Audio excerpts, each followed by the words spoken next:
রসুল নবীদের মধ্যে শ্রেষ্ঠ নবী, রমজান পুরো বছরের মধ্যে শ্রেষ্ঠ মাস, জুমাবার সপ্তাহের সেরা দিন, আরবি ভাষা শ্রেষ্ঠ ভাষা, মক্কা মদিনা পৃথিবীর শ্রেষ্ঠ নগরী, সব মিলিয়ে যা যা সেরা, যা যা আল্লাহ পাকের দৃষ্টিতে সব পছন্দের, এগুলোই এ উম্মার ভাগ্যে আল্লাহ পাক লিখে রেখেছেন। শুধু তাই নয়, এ উম্মার মর্যাদা আল্লাহ পাক এমনভাবে বৃদ্ধি করেন, হাদিস শরীফে আছে, নাহনুল আখিরুন আল আউয়ালুন ইয়াউমাল কিয়ামা, আমরা পৃথিবীতে সবার পরে আসছি। আমাদের আগে কত হাজার হাজার জনপদে পৃথিবীর বহু জাতির আবির্ভাব ঘটেছে, এবং আমাদের আগে মুসলিম মিশকাত শরীফের হাদিস, তিরমিজিতে ইবনে মাজায় বর্ণনা আছে যে 69টি জাতি পৃথিবীতে আমাদের আগে অতীত হয়ে গেছে। মুসলিম উম্মাহ 70 নম্বরে, আনতুম তুতিম্মুনা সাবিঈনা উম্মাতান, তন্মধ্যে মুসলিম উম্মাই শ্রেষ্ঠ, সবার পরে এসে মর্যাদা সবার শীর্ষে, কিয়ামতের মাঠে সবার আগে জান্নাতে। অর্থাৎ যদি আমাদের আশাটা দুনিয়াতে সবার পরে, কিন্তু জান্নাতে প্রবেশটা সবার আগেই হবে। এটা অনেকটা দৃষ্টান্ত এইরকম, যদি কোথাও খাবারের আয়োজন হয়, সকাল থেকে মানুষ আসতে শুরু করলো দুপুর পর্যন্ত, দুপুরের পরও আসতে শুরু করেছে আসর পর্যন্ত, আসর পরে আসছে মাগরিব পর্যন্ত। যখন মাগরিবের পরে খাবার শুরু হয়, যদি ঘোষক এভাবেই ঘোষণা দেয় যারা আসর পরে আসছেন তারা আগে আসেন, তারা তো যারা সেই সকাল থেকে আসছে তারা তো চিৎকার জোড়ে দেবে, সে সকাল থেকে অপেক্ষা, সে জোহর থেকে অপেক্ষা, অথচ ওরা 1 ঘন্টা আগে আসছে, ওদের খাবারের আগে ঢোকানো হচ্ছে। কিয়ামতের মাঠে কিন্তু এরকমই ঘটবে। কীরকম? রাসূল বলেন, নাহনুল আখিরুন আল আউয়ালুন, আমরা সবার পরে, জান্নাতে নবী এবং নবীর উম্মত সবার আগেই যাবে, এরপর অন্যান্য জাতি। শুধু তাই নয়, সওয়াব দেওয়ার ক্ষেত্রে এই উম্মার মর্যাদা অনেক বেশি। যদি কেউ বলে যে দুপুর পর্যন্ত সকাল থেকে কাজ করতে হবে, কিরাত আরবি ভাষায় হাদিসের শব্দ, বোঝানোর স্বার্থে বললাম যে 1 টাকা, বোঝানোর স্বার্থে, হাদিসে টাকার কথা নেই, কিরাত আছে। দুপুর পর্যন্ত আসর কাজ করবে 1 টাকা, জোহর আসর পর থেকে মাগরিব পর্যন্ত ঘণ্টাখানিক কাজ করবে 2 টাকা। এখন হয়তো বলবে সেই সকাল থেকে দুপুর, দুপুর থেকে আসর, এত লম্বা সময় কাজ করে 1 টাকা, আর আসর থেকে আধা ঘন্টা কাজ করে $1 বা 1 টাকা। কিন্তু এটি মুসলিম উম্মার ভাগ্যে। রাসূল বলেন সাল্লাল্লাহু আলাইহি ওয়াসাল্লাম, ওদেরকে কিরাত 2 কিরাত দেয়া হলে মুসলিম উম্মাকে ডবল দেয়া হবে। কে দেয়া হবে? ডবল। কেউ বলবে রব্বুল আলামিন, আমরা এত প্রচুর কাজ করে কম, আর ওরা অল্প কাজ করে এত বেশি। আল্লাহ পাক বলেন যে তোমাদের প্রাপ্য কম দিয়েছে কিনা? বলবেন না। আর ওদেরকে বেশি দিয়েছে, সেটা আমার অনুগ্রহ, সেটা আমার অনুগ্রহ, আমার দয়া, আমার অনুগ্রহ। কাউকে বেশি চাইলে আমি দিতেই পারি, সেটা আমার অধিকার আছে।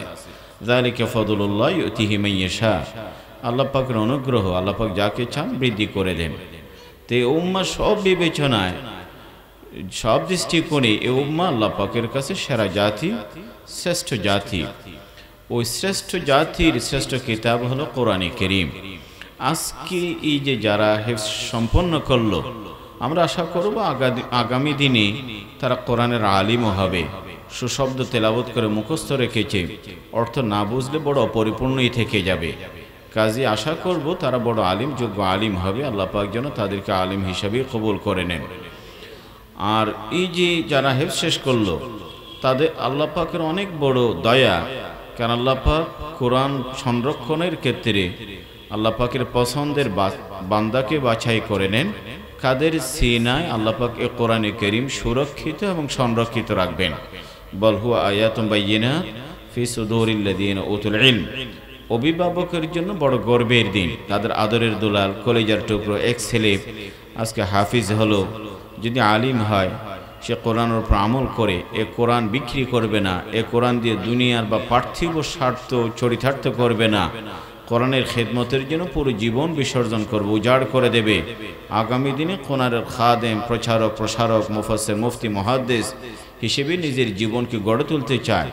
যদি এভাবে আল্লাহ পাক তাদেরকে কবুল করেন, ওরা শুধু নিজেরা জান্নাতে যাবে তাই নয়, তাদের অভিভাবক, তাদের আত্মীয় স্বজন এমন অনেকেই থাকবে যাদের জন্য ওরা জান্নাতের সুপারিশ করবে। এটি অনেক বড় মর্যাদার বিষয়। আজকে শুধু তাদের মাথায় কাপড়ের একটি পাগড়ি পরিয়ে দেয়া হলো, কিয়ামতের মাঠে তাদের তো বটেই, তাদের মা বাবাকেও আল্লাহ পাক সম্মাননার নূরের মুকুট পরিয়ে দেবেন। হাদিস শরীফে আছে, সে নূরের আলো মুকুট, আলোটি সূর্যের আলোকে ছাড়িয়ে যাবে। এটা কিয়ামতের মাঠে। অনেক দেশে শুধু ছেলেবেলে না, মালয়েশিয়া অনেক দেশে যখন হেফজ সম্পন্ন করে শুধু তাদেরকে নয়, তাদের অভিভাবককেও সম্মাননা দেওয়া হয়। এটি অনেক গুরুত্বপূর্ণ। কোরআনে কারীম এই যে যারা হাফিজ হলো, রাসূলুল্লাহ সাল্লাল্লাহু আলাইহি ওয়াসাল্লাম বলেন, পৃথিবীতে কোটি কোটি মানুষ, হাজারো পেশা, হাজারো ব্যস্ততা, আমরা আমাদের দৃষ্টিকোণ থেকে নানা মানুষকে শ্রেষ্ঠ বা সেরা বলি, যে ডাক্তার, প্রকৌশলী, রাজনীতিবিদ, ক্ষমতাবান, বিত্তবান, শিল্পপতি, এরা প্রত্যেকই মর্যাদাবান মনে করি। হ্যাঁ, নিজ নিজ জায়গায় তারা মর্যাদাবান হতে পারে, কোনো সন্দেহ নেই।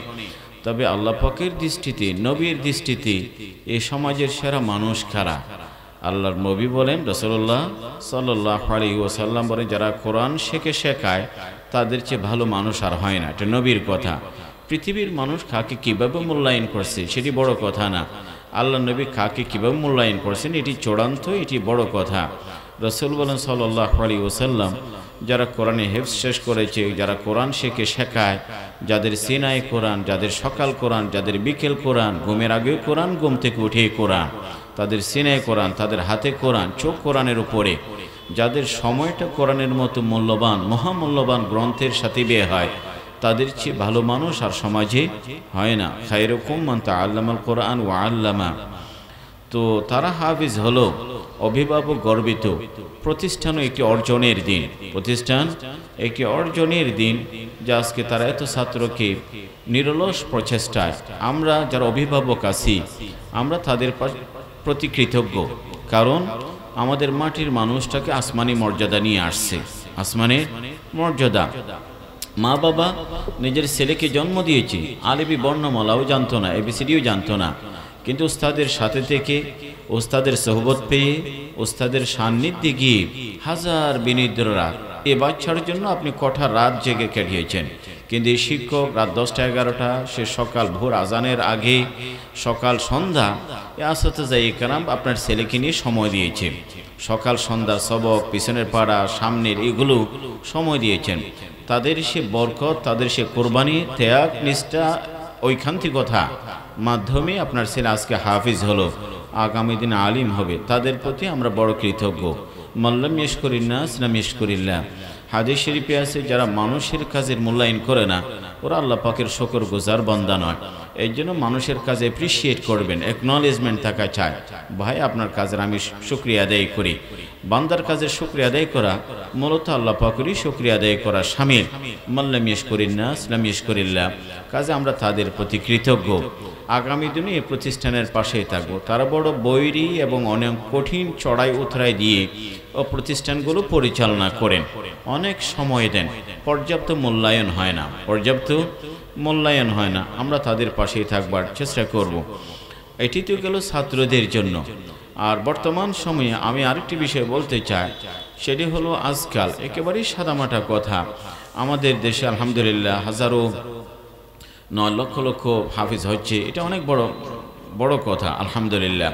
তবে আশা করব যে সমস্ত প্রতিষ্ঠান হাফিজ অভিভাবক, তারা যেন আপনাদের ছেলেবেলেদেরকে, যারা তারা যেন আগামী দিনে আলিম হয়, অন্ততপক্ষে আলিম না হলেও যদি ডাক্তার ইঞ্জিনিয়ারও হয়, এ হেফজ যেটা করে সেটি যেন সিনে রাখে, ধারণ করে, এটি বুঝবার জন্য চেষ্টা করে। দুনিয়ার কয়েকটা পুরস্কার এটার পিছনে পড়ে অনেক ছাত্রের মেধা সম্ভাবনা নষ্ট হয়ে যায়। সুন্দর কণ্ঠ একটা আন্তর্জাতিক পুরস্কার পেয়েছে, তাকে নিয়ে আরও বহু আন্তর্জাতিক পুরস্কারের জন্য দেশ বিদেশে ঘোরাঘুরি করতে করতে একটা পর্যায়ে সে একেবারে ম্যাচিওর 20-22 হয়ে যায়, তাকে দিয়ে আর পড়াশোনা হয় না, আলেম হয় না। তার কণ্ঠবলা এতটুকুই, আলেম হয়নি। কারণ ছোটোবেলায় যখন বহু ক্যামেরা দেখে, বড় বড় পুরস্কার দেখে, মানুষের মনোযোগ দেখে, বাড়তি অ্যাটেনশন দেখে, তখন ওই যে ছোটো করে বিনয়ের সাথে আলম শিখবে, বড় আলিম হবে, এই মানসিকতা অনেক সময় বাচ্চাদের অন্তরে থাকে না। কাজে যারা হাফিজ হলো, তারা যেন আগামী দিনে যোগ্য আলিম হতে পারে, সেদিকেও নজর থাকতো অভিভাবকের এবং প্রতিষ্ঠানের। মুআজ্জাজ হাদিরিন, আমাদের যেটা বোঝার বিষয়, জানার বিষয়, এটিগুলো তাদের কথা কোরআনে কারীম। আমরা যারা আছে সাধারণ মুসলমান, এটি কি আমাদের সাথে কোরআনের সম্পর্কটা কোথায়? আর অভিভাবক হিসাবে বা সমাজে যারা আমরা কথাগুলো শুনছি, আমাদের ছেলেবেলেগুলো কতটুকু দিন শিখছে সেদিকে আমাদের নজর দেওয়া দরকার। প্রথমে আমরা সাধারণ আমাদের জন্যই বলবো, কোরআনে কারীম শুধু হুজুরদের না, আলেমদের না, ইমাম খতিবের না, এ কোরআন সবার, প্রত্যেক মুসলমানের, এমনকি সারা বিশ্বের মানুষের জন্য। এটি ইহুদি খ্রিস্টানের জন্য।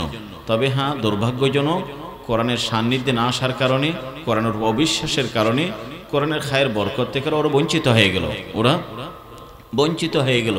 কিন্তু কোরআন নাজিল করছে লিল আলামিন, লিন্নাস, সারা বিশ্বের, গোটা বিশ্বের মানুষের জন্য। মুসলমানরা আলহামদুলিল্লাহ বিশ্বাস করেছে, ঈমান এনেছে, এই জন্য তারা উপকৃত হয়েছে। তা আমরা যারা ঈমানদার, কোরআনকে বিশ্বাস করি, তো আমার সাথে কোরআনের সম্পর্ক কোন পর্যায়ের আছে? আমি সংক্ষেপেই বলবো, মুআজ্জাজ হাজিরিন, কোরআনের সাথে যেমন আমার ঘনিষ্ঠ একটি সম্পর্ক গড়ে ওঠে। কি সম্পর্কটা? কোরআন এটি বিশ্বাস করব যে আল্লাহ পাকের কালাম। কোরআনে কারীমের কোনো একটি অক্ষর, একটি আয়াত, একটি শব্দকে অবিশ্বাস করলে কেউ ঈমানদার থাকে না, ঈমানদার থাকে না। কোরআনের খবর টু খবর, সূরা ফাতিহা থেকে সূরা নাস, সূরা ফাতিহা থেকে সূরা নাস আল্লাহ পাকের কালাম। এখানে কোনো মানুষের বক্তব্য নেই, কথা নেই, কোনো সন্দেহ নেই, ভুল ত্রুটি নেই। যালিকাল কিতাবু লা রাইবা ফি, কোরআন যা বলেছে এটি চূড়ান্ত। যে বিষয়ে বলো, যদি অর্থনীতির ক্ষেত্রে বলে কোরআনের কথাই শেষ কথা, রাজনীতির ক্ষেত্রে বললে সেটি শেষ কথা, কোনো বিধিবিধানের কথা বললে সেটি শেষ কথা। আল্লাহ পাকের কথার পর আর কারো কোনো কথা বলার অধিকার নেই। আল্লাহ পাক বলার পর কোনো মানুষের বলার অধিকার নেই। মানুষের বলা, বিজ্ঞানীদের কথা, সেই জায়গায় ভুল ভ্রান্তি থাকতে পারে, আল্লাহ পাকের কথা কোনো ভুল ভ্রান্তি থাকে না। কাজে কোরআনের কথা সত্য কথা। কওলুহুল হক, আল হাক্কু মির রাব্বিক ফালা তাকুম মিনাল মুমতারিন লা ইয়াতিহিল বাতিল ইন্না নাহনু নাযালনা যিকরা ওয়া ইন্না লাহাফিজুন ওয়া বিল হাক্কি আনজালনাহু ওয়া বিল হাক্কি নাযাল। আল্লাহ পাক জায়গায় জায়গায় বলেছেন কোরআন সত্য এবং সত্যিভাবে আল্লাহ অবতীর্ণ করেন, এখানে কোনো সন্দেহ করবে না। যালিকাল কিতাবু লা রাইবা ফিহি। অথচ মানুষ কত দামি দামি বই পুস্তক লেখে, তবে শুরুতে এই লেখাটাও থাকে, আমার এই লেখায় ভুল থাকলে আগামী সংস্করণে ভুল ঠিক করে দেব। আল্লাহ পাকের কথা এরকম নেই, শুরুর লাইনে আছে যালিকাল কিতাব লা রাইবা ফিহি, এখানে কোনো সন্দেহ নেই। A book that contains no doubt, একটি বই যেখানে কোনো সন্দেহ নেই। এইরকম একটি কালামের অনুসারী আমরা। কাজে সেই কালাম যেটি বিশ্বাস করি সেটির জন্য আমরা তেলাওয়াত করি, সেটি যেন আমরা তেলাওয়াত রোজ 1 পৃষ্ঠা 2 পৃষ্ঠা 1 পারা 2 পারা যদ্দূর পারা যায়, তবে প্রতিদিন যেন তেলাওয়াত হওয়া চায়। মানুষ পড়ার তালিকায় সকালবেলায় পত্রিকা পড়ে, সকালবেলায় পত্রিকার আগে সকালবেলায় কোরআন তেলাওয়াতের পবিত্র অভ্যাস গড়ে ওঠো, যে আমার সকাল শুরু হবে কোরআন তেলাওয়াত দিয়ে, আমার রাত শেষ হবে সূরাত মুলক দিয়ে, আমার ফজরটা শুরু হবে সূরা ইয়াসিন দিয়ে, মাগরিবের পরে সূরা ওয়াকিয়া থাকবে, নামাজের পরে আয়াতুল কুরসি থাকবে, 3 কুল থাকবে, আমার অন্যান্য আয়াতগুলো থাকবে। রোজ যেন কোরআন তেলাওয়াত হওয়া চায়। কোরআন প্রথম শব্দ ইকরা রাব্বিকাল্লাযী খালাক, যে কোরআন প্রথমেই বলে পড়ো, বাচ্চা বিশুদ্ধ তেলাওয়াত করতে পারে। আমি বাবা পারি না, আমি আম্মা পারি না, কেন? আমি কোরআন বিশুদ্ধ তেলাওয়াত শিখব, সময় লাগবে না। আন্তরিক হলে, দৃঢ় সংকল্প থাকলে যে কোনো বয়সে শুদ্ধ তেলাওয়াত করা শেখা যায়। এমনকি তেলাওয়াত করতে যদি আপনার কষ্টও হয়, আল্লাহ পাক সেদিকটাও দেখবেন। হাদিস শরীফ আছে, আমার কোনো বান্দা তেলাওয়াত করে বড় কষ্টেই করে, তার ডবল সওয়াব। তেলাওয়াতের সওয়াব, কষ্টের সওয়াব আলাদা, কষ্টের সওয়াব আলাদা। কাজে আপনি যে কষ্ট করছেন তার জন্য তো আল্লাহ পাক বাড়তি সওয়াব দিচ্ছেন, আজরানি। এই জন্য আমরা কষ্ট করে যেন অন্তত পক্ষে তেলাওয়াত শিখি। না বুঝলেও বরকত হবে, বুঝলে প্রচুর ফায়দা হবে, মন বিগলিত হবে, চোখে পানি আসবে, মালিকের সান্নিধ্যে যাবেন, আল্লাহ পাকের রহমত পাবেন। কোরআন হলো আল্লাহ পাকের রহমত পাওয়ার এক শক্তিশালী মাধ্যম। ওয়া নুনাজ্জিলু মিনাল কোরআন মা হুয়া শিফা ওয়া রাহমাতুল লিল মুমিনিন। কোরআনই আছে, ওয়া ইযা কুরিয়াল কোরআন ফাসতামিউ লাহু ওয়া আনসিতু। অন্য কেউ তেলাওয়াত করছে, আমি শুনলাম, রহমত নাজিল হবে। যদি কারো তেলাওয়াত শুনে রহমত পাওয়া যায়, সে তেলাওয়াত নিজে করলে কত রহমত হবে, এটি তো আর বলার অপেক্ষা কেনা।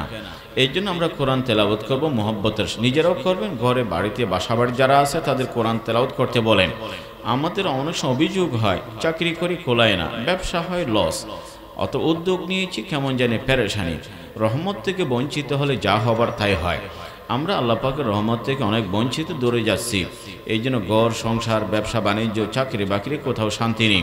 কোরআন তেলাওয়াত করুন বড় ভক্তি শ্রদ্ধা নিয়ে, দেখবেন রহমত নাজিল হচ্ছে। যে ঘরে, যে পরিবারে, যে জীবনে, যে সন্তানে আল্লাহ পাকের রহমত নাজিল হয় সেটি বড় বরকতময় হয়। এটি কোরআনের মাধ্যমেই সম্ভব। কোরআন তেলাওয়াত হোক, কোরআন তেলাওয়াত চর্চা হোক, ঘরে, বাসা বাড়িতে, দোকান পাঠে কেউ তেলাওয়াত করলে যেন মনোযোগ দিয়ে শুনি, নিজেরা কষ্ট করে তেলাওয়াত করি এবং কোরআনের উপর আমল হওয়া চায়। আমল বলতে ইসলাম যা কিছুই বলে এটা হুজুরদের বক্তব্য না, এটা আল্লাহ পাকের কথা। নামাজ কি হুজুররা পড়তে বলেন না আল্লাহ পাকের নির্দেশ? জাকাতের কথাই বলেন, রোজার কথা বলেন, সত্য কথা বলতে হবে, মিথ্যা বলা যাবে না, সুদ খাওয়া যাবে না, ঘুষ লেনদেন করা যাবে না। এই যে কথাগুলো, এগুলো তো আল্লাহ পাকেরই নির্দেশ, কোরআনই আছে। আমি তেলাওয়াত করে সওয়াব পেলাম, আমল না করলে তো গুনাহ হবে, আমল না করলে গুনাহ হবে। এই জন্য কোরআন তেলাওয়াত হবে, আমলের দিকটাও আমাদের নজরে থাকতে হবে। এই যে বাচ্চাদেরকে দিন শেখানো, আমি যে বলবো একটি নতুন শিক্ষাবর্ষ অনেকের জন্য জানুয়ারি, স্কুল কলেজ প্রাইভেট মাদ্রাসায়, তবে কওমি মাদ্রাসায় শিক্ষাবর্ষের শেষ, কারণ রমজানের পরে শুরু হয়, রমজানের আগে শেষ হয়। শাবান মাসে এই যে সামনে কেন্দ্রীয় পরীক্ষা, রমজানের পরে আরেকটি নতুন শিক্ষাবর্ষ শুরু হবে। যেহেতু স্কুল কলেজে একটি নতুন শিক্ষাবর্ষ, আপনাদের ছেলেবেলেদেরকে যেখানে কোরআন শেখানো হয়, দিন শেখানো হয়, এরকম প্রতিষ্ঠানে নিয়ে যান। হ্যাঁ, এরকম অনেক প্রতিষ্ঠান আছে যেখানে দিন শেখানোর পাশাপাশি দুনিয়ার প্রয়োজনটাও পূরণ করা হয়। দুনিয়ার লাইনের আপনার সায়েন্স, মেডিকেল, যে এই লাইনে যাবার জন্য যে বিষয়গুলো দরকার সেগুলো পড়ানো হয়। আমরা যেন এই যে তালগোল পাকিয়ে না ফেলি। দিন শিখতে হবে অবশ্যই ফরজ, দুনিয়াটাও প্রয়োজন মতো শিখতে হবে, প্রয়োজন মতো শিখতে হবে। তবে আমাদের মনে রাখতে হবে দিনই শিক্ষা আমাদের জিন্দগির মকসদ উদ্দেশ্য পুরা করে, দুনিয়ার লাইনের পড়াশোনাগুলো আমাদের জিন্দগির প্রয়োজন পুরা করে, প্রয়োজন পুরা করে। মকসদ কি? বান্দা বান্দেগি করবেন, গোলাম গোলামি করবেন। আপনি বান্দা, আল্লাহ পাক মালিক, মালিকের হুকুম মানবেন। আজ জমিনে আছেন, কবর হয়ে জান্নাতে যাবার এটি আপনার মিশন। এটা কি আপনার মিশন? আগেও ছিলাম না, সামনেও থাকবো না। কিছুদিনের আশা, ইচ্ছায় আসেনি, ইচ্ছায় যাওয়া হবে না। ইচ্ছায় কি যাওয়া হয় না। মানুষ যদি নিজের ইচ্ছা আসতো তাহলে অবশ্যই সে কোন পরিবারে হবে, কোন দেশে হবে, কোন সময় আসবে, টাইম চুজ করত। কিন্তু দুনিয়াতে আসার ক্ষেত্রে যেমন আপনার কোনো এখতিয়ার ছিল না, যাওয়ার ক্ষেত্রে আপনার কোনো এখতিয়ার নেই। কাজে যেখানে আমার আসা যাওয়াটা আমার ইচ্ছাধীন নয়, আমার কি নয়, ইচ্ছাধীন নয়, আমার কন্ট্রোলে নাই, আমাকে যেতেই হবে, উইলিংলি আর উইলিংলি যেতেই হবে। কিছুদিনের জন্য আসা, তো এখানে এসে আমার মকসদ কি, উদ্দেশ্য কি? উদ্দেশ্য আল্লাহ পাকের হুকুম মানা। আপনি ব্যবসায়ী হন, সেই জায়গায় আল্লাহ পাকের কথা মেনেই ব্যবসা করেন। ডাক্তারি করেন, আল্লাহ পাকের কথা মেনেই ডাক্তারি করেন। কৃষি কাজ করেন, আল্লাহ পাকের হুকুম মেনেই কৃষি কাজ করেন। বান্দা হাজার কাজ করতে পারে, সব কাজের মধ্যে আল্লাহ পাকের হুকুম আছে, হুকুম মানতেই হবে। এটি বড় কথা, এটি বড় কথা। তাহলে আল্লাহ পাকের হুকুম মানতে আসছি, আমি এখানে শাসিত, আল্লাহ পাকের শাসন মানতে আসছি। যদি এটি উদ্দেশ্য হয় তাহলে আমরা বলবো দিনই শিক্ষা আমার জিন্দগির মকসদ পুরা করে। দিন শেখানো মানে কি? বান্দা হিসেবে বন্দেগী কীভাবে করবেন সেটা দিন শিখলেই পাবেন, দিন। তবে দুনিয়ার লাইনের পড়াশোনা, doctor, engineer, medical, accounting, sale, biology, chemistry, physics, যা কিছুই বলেন, এগুলো আমাদের দুনিয়ার প্রয়োজন পুরা করে। প্রয়োজন বলতে সুস্থ হবার জন্য ডাক্তার দরকার, ঘরবাড়ির ডিজাইনিং ইঞ্জিনিয়ার দরকার, ব্যাংকের হিসাব মিলানোর জন্য অ্যাকাউন্টেন্ট দরকার, দুনিয়ার প্রয়োজন। এগুলো কি প্রয়োজন? প্রয়োজনও পূরণ করতে হবে। তবে সবসময় উদ্দেশ্য আগে, প্রয়োজন পরে, উদ্দেশ্য আগে, প্রয়োজন পরে। আপনি ঘর বাড়িতে উদাহরণ দিয়ে বলি, আপনার ঘরে বেডরুম আছে, বাথরুম আছে কিনা? বাথরুমটা আপনার প্রয়োজন, বেডরুমটা আপনার মকসদ, উদ্দেশ্য। মকসদ কি? আপনি ঘুমাবেন, এটি উদ্দেশ্য, কিন্তু মাঝে মধ্যে প্রয়োজনে বাথরুমে যাবেন, ঠিক কিনা? তার মানে মানুষ বিছানায়, বেডরুমে বড় সময় দেয়, মাঝে মধ্যে বাথরুমে যায়, প্রয়োজনটা। কোনো মানুষ যদি বিছানা শুয়ে না থাকে, 8 ঘন্টা বাথরুমে বসা থাকে, তাকে পাগল বলবে। কি বলবে? পাগল। সে ওখানে গিয়ে বসে থাকে। তো দুনিয়ার লাইনের মধ্যে কোনো মসজিদে নাই, নামাজ নাই, হুকুম নাই, ইবাদত বন্দেগী নাই, মকসদের মধ্যে নাই, কিন্তু দুনিয়ার মধ্যে 18 ঘন্টা ব্যস্ত। দিনের মধ্যে কি 18 ঘন্টায় ব্যস্ত। সেও কম পাগল না, সেও কি নয়, কম পাগল নয়। কারণ মকসদের সময় নাই, প্রয়োজনের মধ্যে কি আছে, বড় সময়টা দিচ্ছি। কিন্তু মানুষ এটাকে পাগলামি মনে করে না। এই জন্য বলবো দুনিয়ার যে আমরা মকসদ, যেটা উদ্দেশ্য জিন্দেগির, সেটা দিন শেখার মাধ্যমেই হয়। প্রয়োজন যেটা জরুরত, সেটা দুনিয়ার লাইনের পড়াশোনার মাধ্যমেই হয়। দিন শেখা ফরজে আইন, ইন্ডিভিজুয়াল ডিউটি, প্রত্যেকে শিখতে হবে। দুনিয়া শেখানোটা ফরজে কেফায়া, সমাজে পর্যাপ্ত সংখ্যক শিখলে বাকিরা দায়মুক্ত হয়, জানাজার নামাজের মতো। আপনার বাচ্চাকে দিন শেখাবেন, এরপরে আপনি তাকে যা ইচ্ছা আপনি বানাতে পারেন, whatever you want to, doctor, engineer আপনি চাইলে পারেন, সমস্যা নেই, কিন্তু আগে তাকে দিন শেখান। দিন শেখালে আপনারই লাভ, না শেখালে আপনার ক্ষতি। কেন জানেন? দিন শেখাবেন, এই ছেলেটা ভালো হবে, অনুগত সন্তান হবে, আল্লাহর হক যে চিনে সে বাবার হকও জানবে, বাবার হকও জানবে। এই হিসেবে আল্লাহর সাথে পরিচয় করে দেন, সে আপনার হকও বুঝবে। আল্লাহর সাথে পরিচয় নেই, আল্লাহর হক বোঝে না, সে বান্দার হকও বুঝবে না, বান্দার হকও বুঝবে না। সে যখন আল্লাহর সত্যিকার বান্দা হবে, আপনি মারা গেলেও আপনার অনুগত সন্তান হিসেবে হাত তুললে আপনার জন্য দোয়া, চোখের পানি ফেললে আপনার জন্য, অর্থবিত্ত থাকলে আপনার জন্য সদকা জারিয়া, কবরের পাশ দিয়ে গেলে দোয়া মুনাজাত, কবরের পাশ দিকে। আর দিন না শেখান, পিএইচডি করেছে, ইউনিভার্সিটির পড়ায়, বিদেশে অনেক ডিগ্রি, মৃত্যুর সময় বাবা মারা গেছে এবং শেষ মুহূর্তে আসলো, সে তো কিছুই জানে না। ইমাম সাহেবকে বলে যে বাবার জন্য কি পড়বো, তকবিরটা বলে দেন, তকবিরটা। এই গর্দবের পিছনে বাবার প্রচুর অর্থ খরচ হয়েছে, কিন্তু অপদার্থ বাবার শেষ মুহূর্তে দুইটা যে দোয়া করবে সেটিও জানে না, সেটা কি জানে না। কাজে তাকে আগে দিন শেখান, আপনার লাভ। আর যদি না শেখান, ক্ষতি আপনার। হাদিস শরীফে আছে, আমরা মারা গেলে আমলের সব কটি দরজা বন্ধ, তবে 3টি দরজা খোলা আছে। এই 3টি দরজার মধ্যে একটি সন্তানও আছে। কি আছে? সাদকা জারিয়া, ইলম, ওয়ালাদুন সালিহ ইয়াদউ লাহু। কত বড় প্রাপ্তি! আপনি মারা গেলেন, সওয়াবের খাতা বন্ধ হবার কথা, কিন্তু আল্লাহ পাক খোলা রেখেছেন। মারা যাবার পরও আমলে যোগ হয়, মারা যাবার পরও আমলে যোগ হয়, ওয়ালাদিন সালিহ ইয়াদউ লাহু। আর এটি একটু কথা বলতে হয়, দেখেন আল্লাহ পাক যদি মৃত্যুর সাথে সাথে জান্নাত বা জাহান্নামে দিয়ে দিতেন, আমাদের জন্য অনেক কঠিন হতো। কি হতো? কঠিন হতো। কিন্তু আল্লাহ পাক খবরের 1000 বছর একটা ওয়েটিং রাখছেন। কি রাখছেন? অপেক্ষা। এই যে 1000 বছর ওয়েটিং পিরিয়ডের মধ্যে আপনি যদি আপনার আমলটা ভারী করতে পারেন, তাহলে জান্নাতে যাবার সুযোগ বের হয়ে যায়। কি হয়ে যায়? জান্নাতে যাবার। কোনো মানুষ আছে 50-60 বছর অতটা আমল করতে পারে নাই, কিন্তু অত আমল করতে না পারলেও ওই কবরে যে 1500 বছর থাকবে, এই সময়ের মধ্যে তার আমলে যুগ হবার জন্য দরজা খোলা রাখছে। কি রাখছে? খোলা রাখছে। এই সময়ের মধ্যে তার আমলের পাল্লা যদি ভারী হয়ে যায়, কিয়ামতের মাঠে সেটা কি যাবে? জান্নাতে যাবে। এটি বড় কথা না? বড় অনেক মেহেরবানি। আল্লাহ পাক একটা ওয়েটিং পিরিয়ড রাখছেন, অপেক্ষা করো, জান্নাত দোজখ কিয়ামতের ফয়সালা হবে, খবরেই থাকো। কোথায় থাকো? খবরেই থাকো। এই যে খবরে ওয়েটিং পিরিয়ড, অপেক্ষার সময়, আপনার নেককার সন্তান হলেই তো আমল যোগ করবে। হাদিস শরীফে আছে, এক বাবা অতটা বেশি আমল করে নেই, কিন্তু জান্নাতের অনেক উঁচু মাকাম পেয়েছে। বাবা বলল, রব্বুল আলামিন, এই যে আমার তো এই জায়গায়, আমি তো এই জায়গায় আসার যোগ্যতা আমার ছিল না, আমি এই জায়গায় কেমনে আসলাম? আল্লাহ পাক বলেন, বেওয়ালাদিকা বেদুআ ওয়ালাদিক, তোমার সন্তান রোজ তোমার জন্য দোয়া করতো, তোমার সন্তানের দোয়ায় তুমি এই জায়গায় আসতে পেরেছো। তো সন্তান কে দোয়া করবে? আপনি তাকে দোয়া না শেখান, কোরআন না শেখান, দিন না শেখান, দোয়া করবে? সে তো দোয়া জানেই না, তার সাথে মসজিদের সম্পর্কই নেই। এই জন্য একজন মানুষের বুদ্ধিমত্তার পরিচয় হবে, তাকে আগে দিন শেখাবেন। শহরে বন্দরে দেখেন দামি স্কুল, কত স্কুল আছে, লাখ টাকার ডোনেশন দিতে হয়, টিউশন ফি দিতে হয়, গাড়ির দীর্ঘবহর, কেরিয়ার দেখে বড় জব আছে, ওয়েলফেয়ার জব, সেই জায়গায় দীর্ঘবহর আছে। কিন্তু মাদ্রাসাগুলো না, কারণ দুনিয়া তো নগদ দেখে, চাকরি বাকরি অমুক দেখে, আখিরাত তো দেখা যায় না, মানুষের আগ্রহ কম। মনে রাখতে হবে, আল্লাহ পাক বলেন, কাল্লা বাল তুহিব্বুনাল আজিলা ওয়া তাযারুনাল আখিরা। আমরা যদি নগদের পিছনেই ছুটে যাই, কিন্তু বাকি যেটা রেখেছেন এটা স্থায়ী হবে। এটা কি হবে? স্থায়ী হবে। নগদ এটা মাটির, বাকিটা স্বর্ণের, রূপার। বাকিটা কি? স্বর্ণ এবং রূপার। আখিরাতের মধ্যে মাটি আছে, কঙ্কর আছে, সিমেন্ট আছে? না, সবই স্বর্ণ রূপার। কাজে আখিরাতটাই দেখতে বলেছেন। মুআজ্জাজ হাজিরিন, আমাদের বাচ্চাদেরকে দিন শেখাবো। যদি না শেখান তাহলে সমস্যা আছে। কি সমস্যা জানেন? এই সন্তান দিন শেখান নেই, আল্লাহর সাথে পরিচয় নেই, কোরআন তেলাওয়াত জানে না, নামাজের সাথে সম্পর্ক নেই, সে জান্নাতের রাস্তা চেনে না, হালাল হারাম বোঝে না, হালাল দুনিয়ার যেনতেনভাবে জীবনটা কাটাই দিল।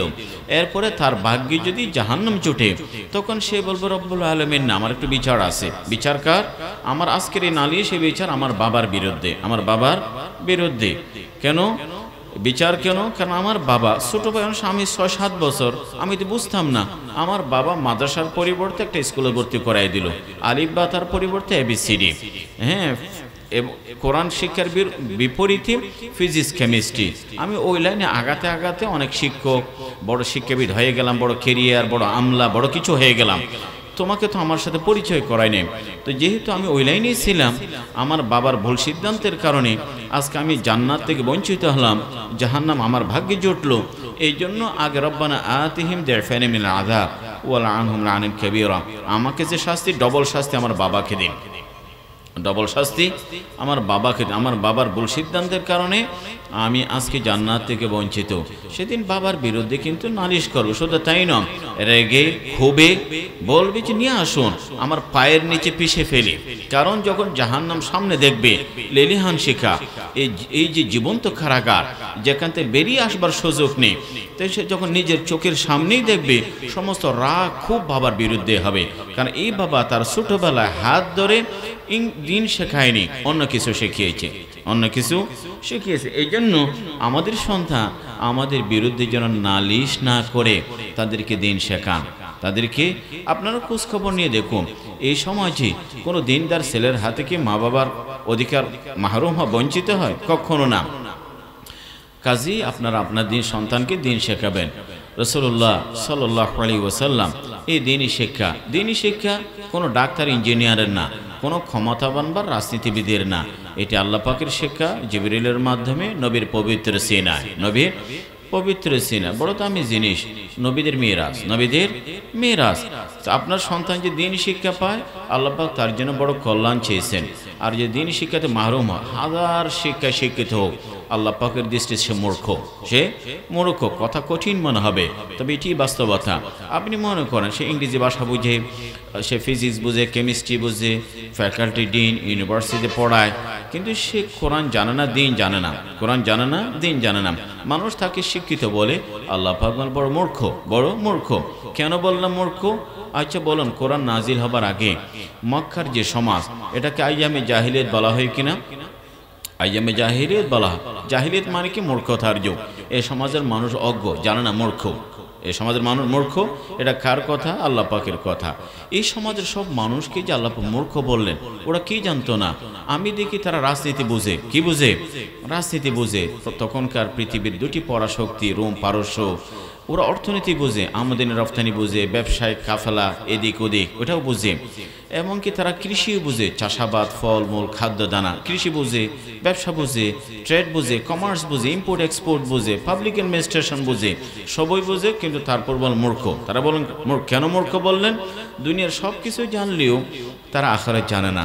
দুনিয়ার ছোট ছোট বস চেনে, আসমানের মালিক চেনে না। দুনিয়ার সীমিত জীবনের লাভ ক্ষতি বুঝে, অনন্তকালের লাভ ক্ষতি বুঝে না। দুনিয়ার স্বাস্থ্য ভালো মন্দ বুঝে, হালাল হারাম বুঝে না। এবং রাষ্ট্রের চোখে বৈধ বুঝে, কিন্তু আল্লাহ পাকের দৃষ্টিতে জায়েজ না জায়েজ বুঝে না। যদি তাই হয়, এরা মূর্খ। এরা কি? মূর্খ। কাজে আল্লাহ পাকের দৃষ্টি। এই জন্য কোরআনে কারীমের প্রথম বক্তব্য ইকরা। কোরআনের প্রথম বক্তব্য আফা হুকমাল জাহিলিয়াত ইয়াবগুন। কোরআন গোটা সমাজকে জাহিলিয়াত বলে, আমরাও বলি তাই। দিন শিখলেন, শিক্ষিত। দিন না শেখার পরে হাজার কিছুই শিখেন, আল্লাহ পাকের দৃষ্টিতে শিক্ষিত হওয়া যায় না। আর মনে রাখবেন, দিনই শিক্ষা, শেখানো, শিখতে পারা, মোহব্বত করা বড় সৌভাগ্যের বিষয়।